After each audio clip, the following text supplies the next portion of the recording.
Complex on the screen, healthcare in between. Physics, art, and math guide us down this path.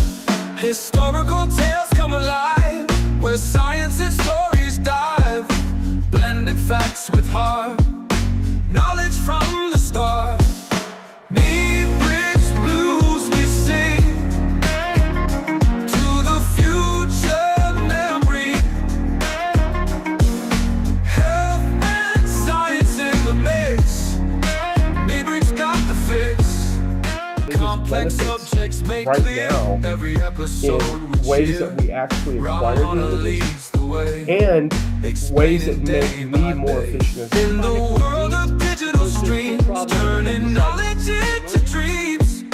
Through the tales of old, new stories unfold. Thank you so much for joining with me. It is truly an honor and a privilege. MedBix Webcast is a new kind of healthcare media channel to break the silo mentality and foster interdisciplinary thinking. Our mission is to fill that gap and to create a curiosity through different lenses, tapping the passion that guided the historical figures in medicine and bringing present-day groundbreaking research to the front lines. We interview physicians and leaders in the industry about present-day healthcare challenges on our live programming. Hey, welcome to the MedBix Webcast. This is Ramana Annamaraju. I'm the host. In the forefront of all the innovations, we don't hear about nurses that much in the innovation, technology guys and the doctors, and this is a time we need to bring the nurses to the forefront of for the healthcare innovations. That's one of the things that I love to do, and I bring a lot of nurses to the things. But not only nurse leaders, these are all, forefront of a patient care. If you go to the ER room or you go to the doctor's office, the first person you see is a nurse. She's the one taking a triage or taking vitals, or you do. She's the first one to experience your pains, your understanding your treatment is working or not. She is the first witness. And then we need to really understand, we need to give her a true role in the healthcare innovation. It's not a role of, you don't start with the technology. The Plato said that you start with the philosophy of care first, then methodology, then technology. Not you don't start with the technology first. That's a reverse, that's a process you don't do. You start with the first that for example, philosophy of care. Philosophy of care is taking care of the people, taking care of reducing the pain. These are the philosophy that is you need to start with.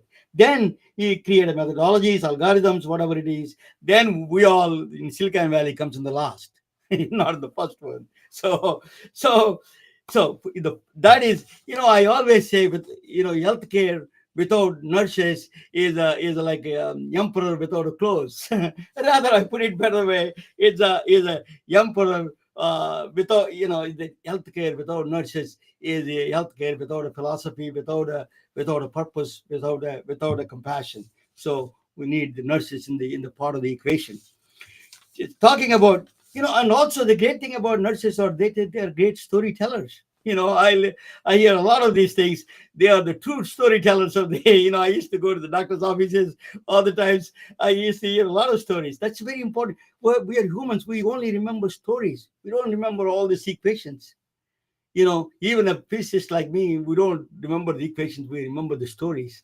The story is a powerful, philosophy behind it. So that's one of the storytellers I'm going to bring. She is a very powerful woman. She is the head of she's the healthcare strategy for Oracle. And then she was registered nurse. Did MBA. She is from Norfolk, Virginia. That's where all the military bases and everything is there. UFOs, unidentified flying objects around there. But she doesn't belong there. But she is really a true human. So let me bring CJ Robison. Let me ask you a little bit of a welcome to the MedBix Webcast, CJ. I'm honored to have you. Oh, Ramon, I'm so delighted to be here today. Thank you so much for the invite. I've been looking forward to this conversation. So, CJ, tell us a little bit about your background. I gave a little bit about, just tell us your journey up to this point, how did you end up with being a nurse too, all the way in technology side a little bit? Oh yeah, absolutely. I'm always happy to tell this story. So, I spent the first about roughly like 10 years of my career as a nurse leader out at a hospital system in southeastern Virginia. Um, and I could be a little long-winded, Romano, so you'll have to cut me off at some point. But I remember even from my first day as a nurse, which I remember that whole day so vividly. But I remember even interacting with the technology back then, the EMR I was using on that first day. Like I was just overwhelmed and astounded by how challenging it was to use, and just like that onboarding process, and like the continued challenges of the documentation burden, right? I think that's something that a lot of new nurses would probably continue to say. It's just the documentation burden and the technology burden was pretty steep. And that was a long time ago for me. Yeah, I need to interrupt. Very, Oh yeah. I got a small technical problem. I forgot my power plug, and I'm going to bring it. So let Rajita come on and listen to you. Oh, very good. Yes. Go ahead. Go ahead, please. Yeah, just keep telling your story. That's it. Okay, great. So really early on, I realized, just the power of, you mentioned ensuring that the voice of the nurses at the forefront of the decisions being made around the technology that is being deployed to support nursing work. So I got involved in all things like what we call nursing shared decision making. So these are organizations that like really empower the voice of the nurse to influence decisions that impact their work. And that led me to being the Magnet program director for that healthcare system or for that hospital. And I learned a lot in that role. For those of you that don't know what Magnet is, it's the highest designation a healthcare organization can receive for nursing excellence. And in order to be a Magnet organization, you have to have top quartile performance for, a variety of indicators, whether it's, hospital-acquired conditions like falls or hospital-acquired infections. You have to be in the top quartile performance. You have to be in the top quartile performance for patient satisfaction and nurse satisfaction. But the true power of Magnet, and something that I've brought over with me to my current role as Director of Healthcare Strategy for the Oracle Communications team, is the philosophy of Magnet, which is really you have to create a structure and process to drive the outcomes that you're going for. And that is something, Romana, that you mentioned in your intro. You need the philosophy before you can get to the technology. I know I'm being long-winded here, but you asked about how I'd made the jump from, being a clinician at the bedside to technology. So I remember the night I decided to leave healthcare and pursue something different. It was 1:00 in the morning. I was a manager, and so we had yet another capacity management crisis. It wasn't really a crisis, but it felt like it to me at the time, where we had more patients than we had beds for, and we certainly were trying to figure out how to staff what was functionally 2 extra units worth of patients for the hospital. And it was the same cycle that happened every year during flu season.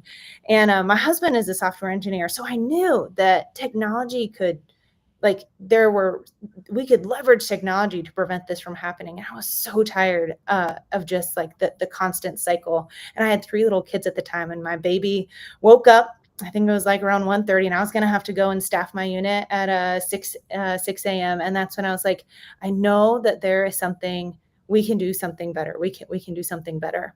And so that's really what motivated me to move over to Oracle. And, it has been a pleasure, an honor, a delight. It's been really challenging now to sit at the forefront of where we can leverage this, swiftly evolving technology to really change not just the lives of our patients, but to really improve the well-being for our clinicians, and to honestly prevent a lot of the experiences that I had as a nurse from happening for my daughter, who wants to be a nurse when she grows up. So, that's definitely one of my things that it's kind of like my guidepost, if you will, that my daughter will have a different experience in her career than I had. And we can definitely leverage technology to accomplish that. That was long-winded, but I hope that's what you wanted me to say. I'm back, but just I'm working on it.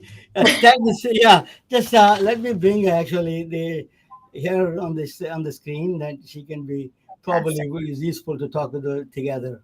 Yeah, Yeah, thank you. yeah. Sorry about that. This never happened. This is one of the some It's always the first time. I'm sorry. I'm bringing yeah, Juju to your podcast here. yeah. That's There she is. Yay. So glad you're here. so Thank while I'm you working so on. much for that wonderful transition. It's very impressive how you transition from being in the hospital in the management section to the technology.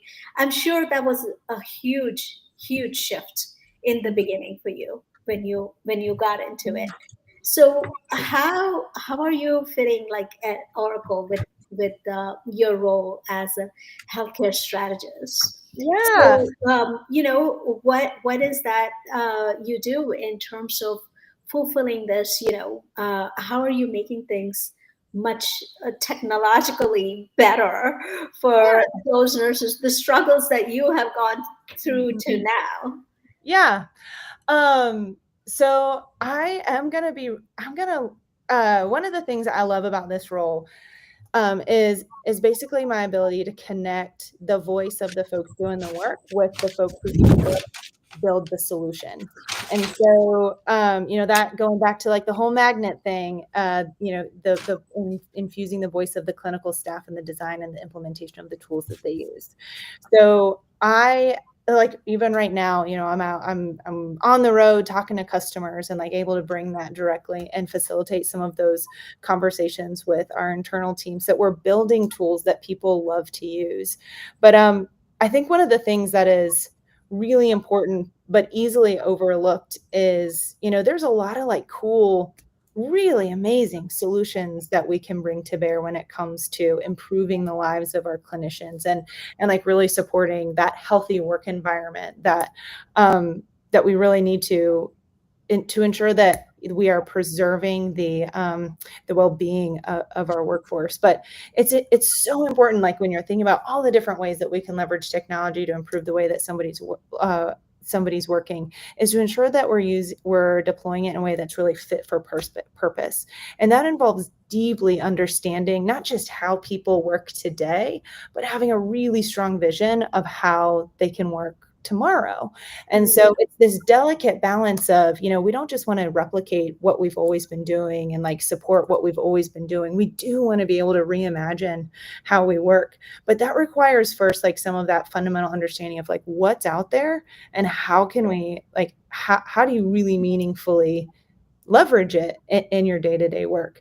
And so that's been an interesting component in this current role is, I get to talk with not just nurses, but leaders from all over the country. And, part of being able to carve out a seat for yourself at the table, I think is first being having a pretty deep understanding of how, like what that vision can be and what exists. Cause like we tend to paint with a pretty broad, like AI brush, like AI, like voice to text, great. Like those are like, there are really cool, like we are doing some really cool stuff with that. But like when you think about just the granularity of some of the technology available, whether it doesn't have to be AI, it can be as simple as automation. It can be AI, it can be Gen AI, it can be agentic AI. And where do you start to interweave that into the workflow? But then also I think a component that is often overlooked is how are we leveraging a lot of that data to drive the decision making and to tell the story of the clinician so that folks who have never touched a patient, but who are responsible for hospital operations can understand in an instant with a glance the power and the impact that the nursing workforce is having, not just on their patients, but on their operations as a whole. Yeah, let me ask you, if you don't mind, Rajita, 1 second. Let me, healthy work environment. That's what I saw your video, and you were telling all of the American College of Nursing, I think, their members there, and talking about how much, what are the, I was listening to the Dr. Bill Fish, Senator Bill Fish. He's talking about green spaces in the hospitals is the biggest addition. You should do that because it's a one way to relax. There is a definite connection between the neural networks and then the brain and the green spaces. So tell us a little bit about the health work environment, besides other things that the operational things, just give us a little bit background of Yeah. that. Yeah. So, again, like I love that I get to work with all these amazing thought leaders and like bring in all of their great work into this space. So, the healthy work environment is a framework that let me make sure I get this right. The American Association of Critical Care Nurses has created and measured for over a decade. Just for background, the AACN also is the organization that publishes a lot of our industry staffing standards of practice, and so and it's really important to understand like the link between the two, between staffing and the ability to build this healthy work environment. But basically, the healthy work environment measures these 6 different things within the culture of an organization, and they have a ton of amazing data that backs up, like if you are outperforming, if you're in the upper quartile of performance for these 6 indicators, you will have higher retention, your turnover will be lower, your patient outcomes will be better, all of those things that we work for. But what I love about this is like when you think back to like structure, process, outcomes, first you need to really deeply understand how your staff is feeling. And so the 6 standards, there's a variety of pieces to it, but one is like meaningful recognition, authentic leadership, and it really doubles down on some of those magnet principles too, on ensuring that the voice of the staff is involved in decision making. And so one of the top ones, or just what you're doing, is communication skills. That's what they said. That tell us a little bit. You're doing that job great, but tell us how that communication skills are so important for the. That's the number one. That's what they said. Meaningful communication. Effective communication. So there's a lot of different places, obviously, in which that communication is happening. And I remember even as a clinician, like being able to tell the patient's story from caregiver to caregiver, and even being able to communicate it, like not just to other nurses during handoff, but also documenting it is so important. But also being able to communicate about, hey, this is what I need to do my job well. And this is an area where it really is interesting to think about how AI can intersect here, where we've had conversations around like, can we look at how Gen AI can help transform like a note around like, hey, my shift was terrible, I'm angry about this, blah, blah, blah, but like transform it into something that, is professional, that then you can send to management and like inspire some changes. And it's, there are some really interesting kind of niche use cases there. And then of course, there's a lot of really neat development going on around, some of those digital assistants that really support, the ability to use that voice to chart, like use that, not just transcribe a conversation, but to be able to distill it into its component parts so that you are then able to really just focus on the moment that you're having with the patient, instead of always being like distracted by the computer screen over on the side and like having to like capture, I don't know I forget what the data is, but like just a tiny proportion of what the actual conversation was. So those are some of the things that we're thinking around when it comes to. One of the things I saw that is that one of the nurses, they use a chat GPT to create how to talk with a 5-year-old, create that, old pictures and comic book pictures, that's a very effective, sometimes that's the best way to, if we want to go back, let me go back to, you're talking about a lot about AI. Let me talk about our shock to the technology industry when Oracle bought Cerner. There's send the shockwaves to all of us, $29 billion acquisition. I don't know what Oracle is going to do, what their plans are, and everybody is very nervous about it. But Oracle has a very long-standing, one of the things they want to solve this problem is, which I loved it, is the interoperability. They wanted to get the data unification and the interoperability. That is a fragmented data we have. That's one of the top priorities, at least. That was a very striking the path that you took. So tell us a little bit about why we need this, where this fragmented data in the healthcare system, and tell me your experience of fragmented data, and then say how the unification is what at least at in the future is going to be. Yeah. So, and I think you've heard, I mean, I don't know if you've heard, but like our founder, Larry Ellison, has talked publicly about, he feels like he has a moral obligation um, to fit, like basically bring the right technology to bear to transform the healthcare ecosystem. And I think we have all experienced the impact that the fragmented ecosystem has on our day-to-day lives. Like, whether it's, and Rajita, I know that you work, with patients on their health journeys, but whether it's just even like your own you're having visibility into your own data to know like what has been my blood pressure trend over time and how has my medication impacted that trend, and even basic things like that to, some of the bigger opportunities, which is like starting to incorporate, like wearable device data into that ecosystem. But then, you kind of back up from just the individual patient journey and start looking at like, optimizing, creating programs for your patient population that requires a very holistic understanding, and an aggregate understanding of the factors and influences at play that are preventing your patients from being healthy and staying healthy, and not just your patients, of course, but your workforce as well. And then as you like kind of zoom out and then also think about, a health system's operations, being able to link what are the things that my patient populations need with what can I do to support my patient population from a programmatic way, but also understand what are the resources I need to bear and how do I need to align and structure myself to support that. And that's where you start to get into that really amazing, the power of having like that unified platform in a healthcare ecosystem where you can have visibility into what's going on in the OR and how's that impacting the supply chain, and how do I need to start staffing and scheduling my nurses to prepare for a flex in OR patients or a flex in ED patients, and bringing in some of that other like environmental data. But then like you then go the next level up and you start thinking about how states and how you think about leveraging that data and those insights to then start to optimize for and plan for entire like state populations or federal populations. How are we prepared for the next pandemic?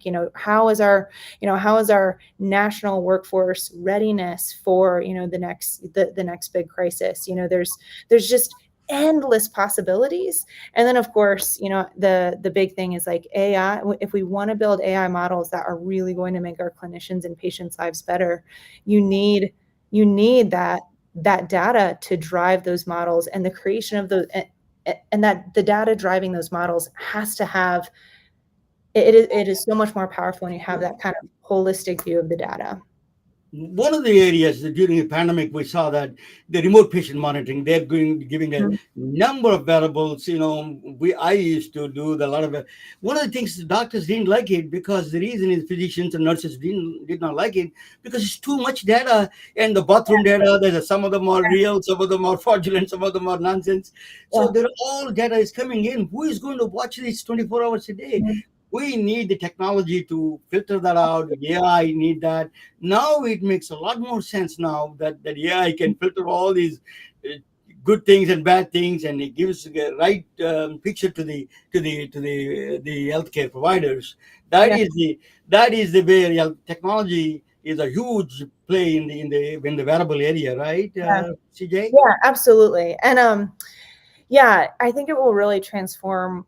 And I'm not saying anything that no one else has said, right? But it is going to really transform the character of our work. We will be going from being able to, having to take the raw data and interpret it on the fly and make decisions, to being able to have some assistance in understanding the implications of the data coming in and then making decisions from there. So it will elevate, I think, and accelerate our ability to intervene in a timely way.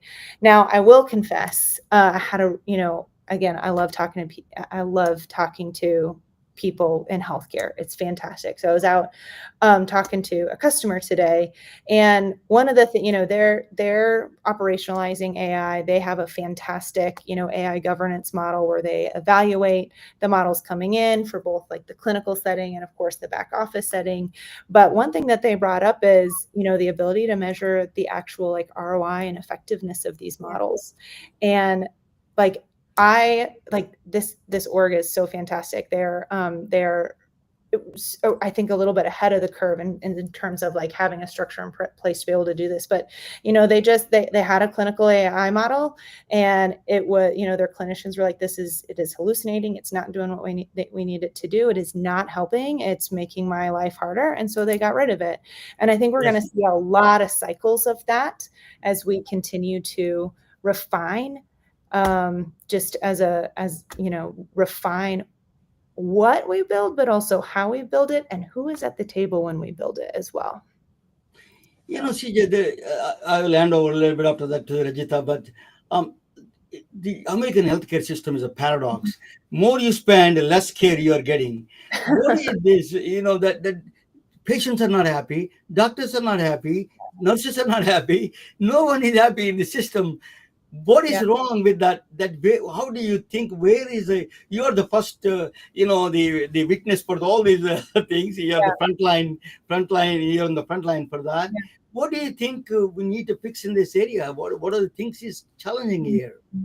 Well, I mean, quite frankly, it's why I moved from the healthcare delivery space to the technology space, because I think technology has a huge role to play in unifying those systems. Right now, all of those systems are siloed in a lot of different ways, not just in terms of technology, but also in terms of process and goals and all of that. Like, it's a very fractured ecosystem. But the more that we can, one, create a unified platform, but two, be able to leverage the data to tell the real story. And like Rajita, this is where I'm interested in your thoughts, particularly as like a healthcare coach, but be able to tell like the story from the perspective of the patient, so that we can understand how can we really like start to optimize around that. Because if we are able to help our patients be healthy at an affordable price, that is what is really going to unify, to drive a lot of the innovation on the back end. But I think it starts with a unified platform, and it starts with understanding the right data. So I let Rajita talk, but I tell you, when you say unified data, you remind me. I did say that before the show, that you remind me Florence Nightingale. A lot of people think Florence Nightingale is just nurse. She's a mathematician, statistician. She was unified data and interoperability. She was a big first one, on the paper, not on the computers, but she was the first one to start the interoperability and the unified data kind of a structure. That is really that is a crux of the nursing people understood at that time, and not before any healthcare system. She was. Rajita, go ahead. Rajita, you can answer this. Yeah, talking about that, CJ, right now, as you have pointed out, we work in silos, right? Patient comes in, goes home, and then prescriptions are written, the pharmacy fills it. You don't know if they filled it or not. These are the real things that we are seeing. Did they fill it? Did they not fill it? Is it what's the barrier to it? Is it the financials, or something else is going on? Is it the side effects that they're having? They just stopped and not communicating with the physician, and then the patient comes into the ER and we say, okay, this patient has been non-compliant. Yes. We don't know what's behind the scenes going on. Yeah. Like, how do we tap into this? Now we have come so far ahead with technology, right? How do we get into those areas where we understand what's going on behind the scenes? Here, we don't have that many, like human nurses talking to the patients to understand. If we can also use the assistance of some technology along with that, where we really know, okay, to improve the patient outcomes, to avoid that readmission, again, that financial burden, readmission costs, the outcomes, and the trust the patient, the trust is being broken. Yes. Quite a few patients don't trust our system the way it is right now. What are your thoughts about that? How can Yeah, we if I just, are you asking about the patient compliancy, that the focus right there? That's a compliancy of the patients. That, Rajita, if I No, no, not the compliance. Like, because patients go home, sometimes they're not able to fill things like that. And we don't know what the story behind is, why Yeah. they're not able to follow through, why they're not able to comply. So, yeah, that's using the technology assistance, what are some of the Yeah. things that we possibly can do? Those are some of the real life issues we face every day. Um, Yeah. And I think that that's one of like just about every clinician I know, like they got into the business because they wanted to take care of people and they wanted to understand and be able to ingest someone's story and then help, right? But I think one of the fundamental problems is just how overburdened their work is. Like nobody has time. Like nobody has time to stop and listen to and understand deeply like what is going on for a lot of our patients, because they're just like focused on like what is the next most important thing that I need to do to make sure everybody stays alive, right? There's not a lot of bandwidth moment to moment to be able to understand the story. And so one place where I think, we have the first place is giving the gift of time back to our clinicians. And that looks a lot like there's a lot of different ways that you do that. It's easy to say that out loud, but it's everything from our documentation practices to how do you leverage technology to be able to surface and condense the patient story. So I don't have to go through, pages and pages and pages and pages of historical notes. Like I can have a summary of all that so I have an idea of what I'm walking into. The patient needs to have access to their own data, like, and to be able to understand, have resources also associated with, have visibility into how their lifestyle is impacting their care, but also like visibility into what resources are available to them to help. Like so often it's hard to even understand like who can I go to for help with this thing, what programs can I be enrolled with to help me with whatever challenge I'm experiencing. And then and then of and then of course, like rounding that out, like you give the gift of time, you give the gift of insight, and then you can give the gift of relationship where I can sit and look at someone's face and we can have a real conversation about what I can do as a clinician accountable to you for your care to support you. And that accountability piece, I also think is spread across a lot of different people right now. And so when everyone's accountable, nobody is to our patient. And so being able to create that, again, longitudinal view in it, not just when you create a longitudinal view, I think it's much easier to create that longitudinal accountability as well. how So much of the part of the social determinants? You have social determinants, population health, and mhm. then maybe family itself. My daughter says that, Dad, I'm more important. It's for me. My daughter's word, giving my word to my daughter is a more compliancy rather than a doctor or anybody else. Dad, you take blood pressure medication. I can't lie to her. I Mhm. can lie to the doctor. How much that social determinancy, that the population health and family values, all of them combined, probably that's overwhelming data. Only technology can do that, right? Yeah, I mean, technology is what is can ingest all of that and then deliver the communication, and like the support structure that our patients need and our clinicians need to be effective. And there's, I think you mentioned earlier, like being able to use ChatGPT to create something that, a 5-year-old will understand, like, embedding some of those tools into the workflow. So it's really, I don't have to go out to ChatGPT to do it. Like I can create patient specific literature and content based on the contextual understanding of who that patient is, what their environment is, what are their barriers to success, and the conversations that I've had with that patient. And like being able to distill that, deliver that to patients in a mechanism that they understand, whether it's their reading level, their language, their comprehension, whatever it may be, like that's another gift that we can give to our clinicians and patients by making some of that distillation much more accessible. I'm gonna You look guys at it. working on that? Go ahead, No, Sajita. I just curious. Are you guys working on that? Oh, I probably cannot. I I will like we are working on evaluating like how can we move into a workflow that is AI driven rather than like structured on, as Romana said at the beginning of the call, a billing system and a like we basically, like with these legacy EMRs, like replicated a paper process. So as we reimagine what does an AI driven healthcare ecosystem look like, and you'll notice that I'm not talking specifically even about the EMR, because a healthcare system is much more than their EMR. But as you transition there's a ton of ways that you leverage AI to deliver on all of the things that we're talking about today. One of the things that CJ is, I'm in Silicon Valley. I'm in the San Francisco is not that far from here. Mm-hmm. We see a lot of homeless people here. Okay, Mm. and with the mental health problems, they are. It is just unbelievable. We are one of the richest, the $3 trillion in this small place, and then you have a number of homeless people and with the mental health problems. Mental health the crisis is going to be bigger than economic crisis now.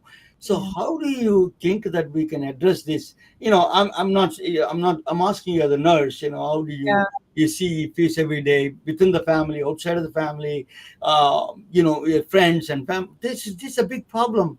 How do we are, and also technology pressure itself. Even though I'm a technology guy, you see that what happened today, that I forgot just one piece there, and I have to go and run it, get it. So these are the pressures that we have. How do we solve these? You think that becomes manifest into disease eventually, right? So how do we solve these prevention side of it in the mental health situations there? Mm. Yeah, I think it really starts. That's a huge You question. sound very pessimistic. Yeah. I think it starts with access, but access to the right services, and that's where, again, like data really becomes essential. Like having insight into your population and what is going to be the most impactful intervention. And I can talk about like, simulation and forecasting and like being able to look at some of your patient population insights and being able to bring, you leverage some of those population-based like simulation forecasting insights so that you can invest in the right way for those, especially really vulnerable populations. So I think that's a component of it. But when you think about, we keep talking about like the power of relationships. Like it's this balance of supporting the folks who are able to go and have those meaningful interactions with our most vulnerable populations, and then building a technological backup so that they can go do the work that they need to do, capture and then capture the information, document the interventions, all of that at the point that they're doing it, rather, so that we can continue to create structures that support those organizations. And then, another component of that access, of course, is related to the cost of care, right? So being able to support healthcare organizations' financial performance through efficiency and optimization, and being able to provide, drive some of the like broad optimizations that can result in significant cost savings that then allow them to invest in structures that support these vulnerable populations, I think is another component there. That's one of the things that we developed here in Silicon Valley is really effective. Is that the Brain Cafe, which is the virtual reality and neurofeedback Yeah. system, They are very effective. Actually, I Cool. started Green Cafe, just put together. I started in Atlanta, Georgia. In fact, I helped her to not Rajita, but some other woman entrepreneur just started Brain Cafe. Just put a number of stations, virtual reality stations, and the neurofeedback stations. Really helped. Really, I can see on the EEG the immediately the beta waves almost dropping in seconds to alpha waves. It's an amazing this technology. Wow. The fact is, you can see literally that neurofeedback training after that is literally helps in this, because our monkey brains always go with all kinds of all directions. Yeah. I saw the first effect of the technology. That's a real side of the story there. Wow.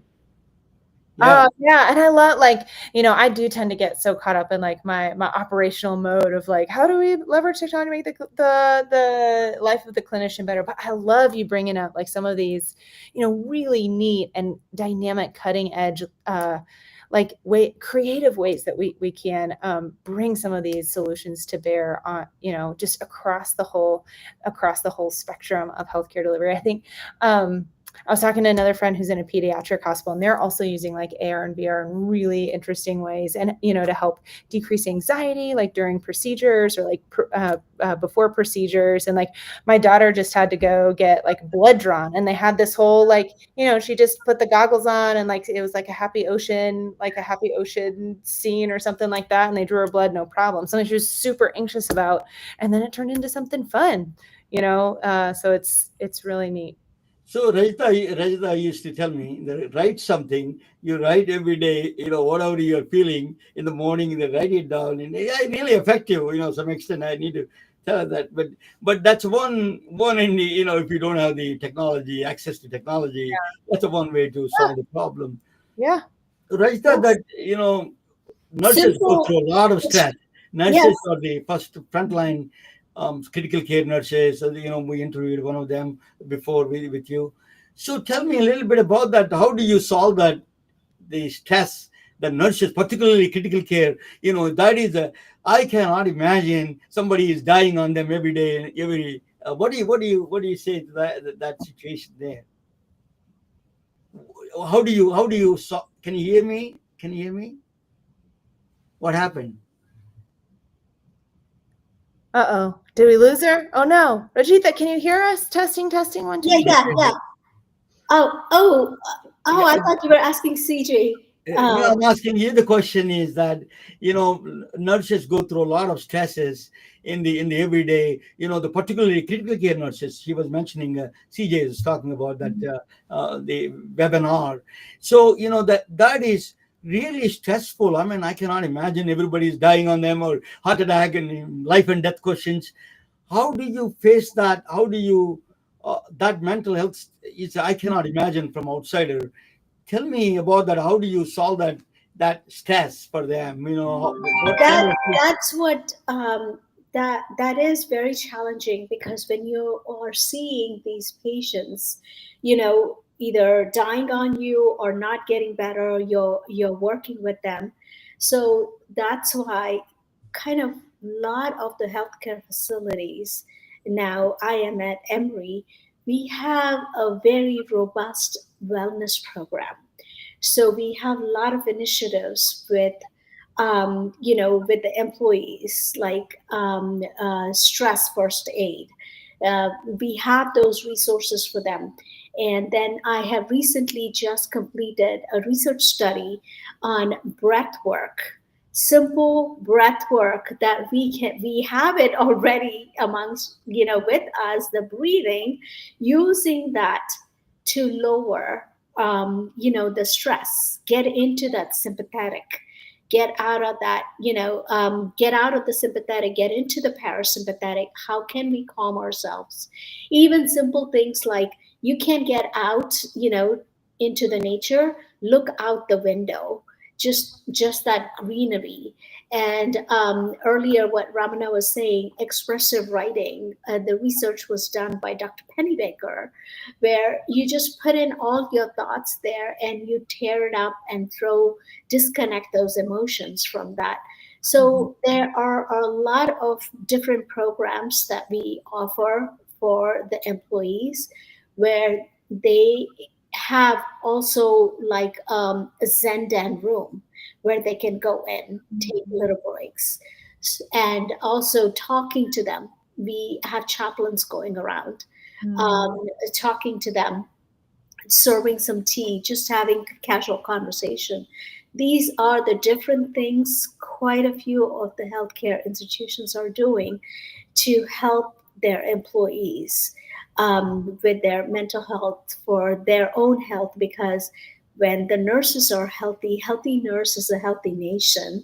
When they are healthy, then they're able to take care of their patients and have better patient outcomes. So that's a win-win for both ends. So yeah, that's what is going on right now. Is employee wellness is a big thing in See, healthcare institutions. CJ, I saw in your website you're heading to the conference in Orlando. So, what is all that AI conference? What are the new things that you're talking about? What are the exciting things coming in? Clinical trials? Yes, so tell us a little bit Behavioral health about and yeah.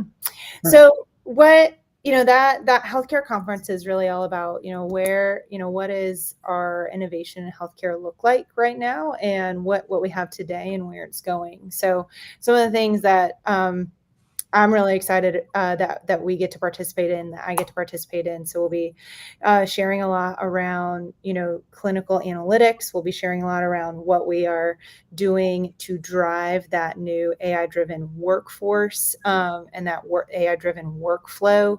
A lot of really cool. I'm biased. I get really excited about what we're doing in scheduling. So, Rajitha, as you talk about, being able to have the support system to drive employee wellness. A component of that is also ensuring safe staffing, and that you're aligning staff skills to the patient population. And to do that, you need to have a pretty robust understanding of the workload associated with those patients. Forecasted patient volumes, need to have insight into your staff skills, and then bring all of that together. And then, you also can add in some decision support associated with that. And so we'll be talking about that. It's honestly one of my favorite things right now, just how rapidly we are innovating in that space for solutions for nurses and for nurse leaders, both in terms of analytics and scheduling. And I will share one thing about it, because I just think it is so cool. And all this is publicly available. So one of the things we're working on, one of the things we have with advanced scheduling is, you talk about being able to deliver time back to people so they can look at their patients in the face and not like run around. So, and being able to leverage the right tool for the right use case instead of just painting with a broad brush. So, we've embedded some really cool decision support within that scheduling solution. So like, I, as a charge nurse, can go in and say, like, I am overscheduled for Thursday. And then based on your organization's policies and procedures, your understanding of, risk for burnout, who's in overtime, who's, there with, who signed up for a shift with incentive pay or something like that, who, based on union rules should or should not be called off. Like, you'll get a recommendation, and then you can like automate the notification associated with that. And like that whole interaction, like when I was a nurse, and it, a little bit less when I was a charge nurse, and a little bit less when I was a manager, like I used to get so stressed out about like, who can I call in? Who should I call off? And like, I wasn't making decisions to optimize for like, my buddies' like well-being. I was just focused on who will agree to come in, or who will stay, who will agree to go off. And so being able to build in some of those things that not just support the person making the decision, but also to be able to support, the organization's compliance and financial performance by, optimizing for, cost effective, being able to fill shifts in the most cost effective way, is just really exciting to be a part of that and to talk to the folks who are actually using it. So there's a bunch of different things like that. Like, there's all over the place. Like, there's some really cool innovations we're doing in the real-time health system space right now. So we'll be featuring all of that, like innovation in healthcare at that conference. That is I'm cool. Yeah. Wow, that takes so much headache out of, the person who's making the schedule, and it makes their life so much easier. Oh yeah. And even like in those moment to moment like decisions too. So one is like, you're able to generate a schedule that optimizes for your patient outcomes and your staff outcomes without, sitting and dragging and dropping and, creating a schedule is probably like, it was always the most stressful part for me. I used to spend almost half of my time creating a schedule that folks would actually, and then still at the end, like it never worked out and people always fussed at you. Like there was always something, right?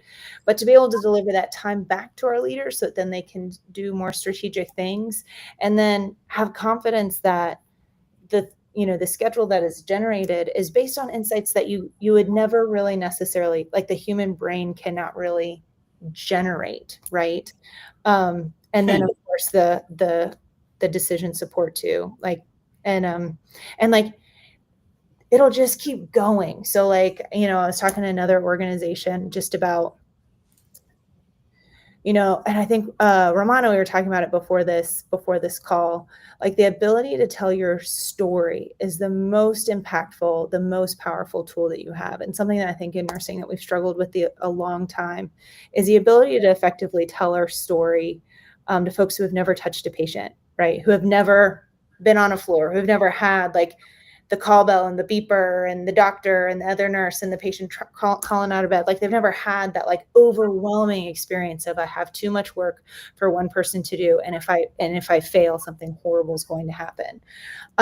And so when you think about being able to leverage all this data to tell your story, is so powerful. And so when you think about even in just like this relatively narrow use case of scheduling, being able to bring together, insights on how are your workflow practices, like, documenting after your shift ends, the amount of overtime somebody's in, the intensity of their work while they're actually doing their shift, with some of your other metrics around like what are my hospital, acquired condition data, with some of your other data around like financial performance and the cost of care, and then being able to bring all that together and then to start to be able to forecast and simulate based on different actions that you can take as an organization. Like that is providing so much power to our nurse leaders to be able to leverage their own data to tell the story about what they need to continue to deliver excellent care. And quite frankly, that's one of my it is the motivating factor, aside from transforming healthcare so that my daughter doesn't become a burned out nurse manager like me, but to empower my peers to be able to tell their story effectively, because I really do believe in a nurse's ability to change the world. Talking about stories, before I close, I want to tell you a short story. I'm interviewing next month. Yeah, I interviewed him before. He's a roommate of Steve Jobs. He went to India together with him.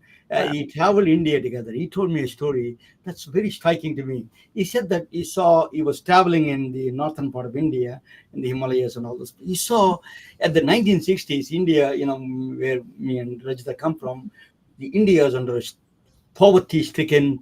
There was a lot of poor people there. It's a really, really bad things both of them saw.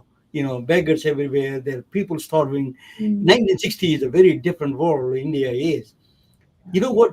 He told the Steve Jobs said to his friend, Daniel Katki, his name. He's coming on my show next month. He said that, you know what? I'm going to solve this problem of poverty with the technology. That's what he said. That's exactly what happened to India. India became a superpower, kind of becoming a superpower with the technology. So that is the best story that he told that to his friend. You eloquently said that, CJ. You remodified that story beautiful way. Then I think there is technology as a very important role to play, and then technology is not a central role. You are the central figure, and how you use technology to deliver that care and much more. We need to give the tools for you, both of you. You are like examples of how our healthcare system still that connection there because of you guys. I tell you, you are the heroes of that. And that is thank you so much. Tell me some last words. Thank you, Rajita, and thank you, CJ. Thank you for coming on the show. I'm truly honored and privileged to have you. And Uh, wonderful to have you. Well, I'm honored to be here. So thank you so much for the invite. I think, my takeaway is, I'm going to go back to what you said at the beginning, which is, technology comes last. It's what you're trying to accomplish comes first.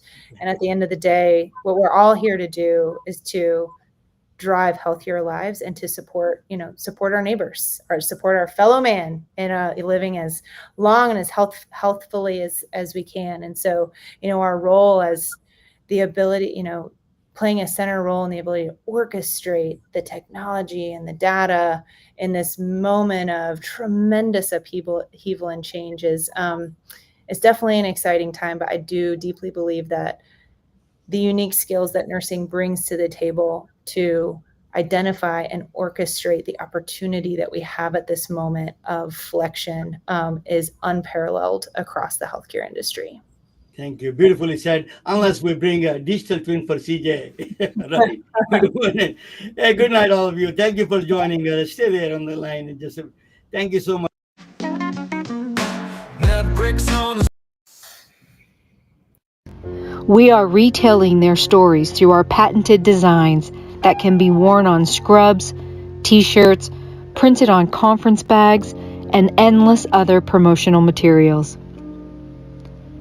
Daily Wear for Medicine is the first ever of its kind to create curiosity in medicine through visual art. We at MedBricks are celebrating unsung heroes of the past who made enormous contributions to the field of medicine through our unique campaign called Daily Wear for Medicine.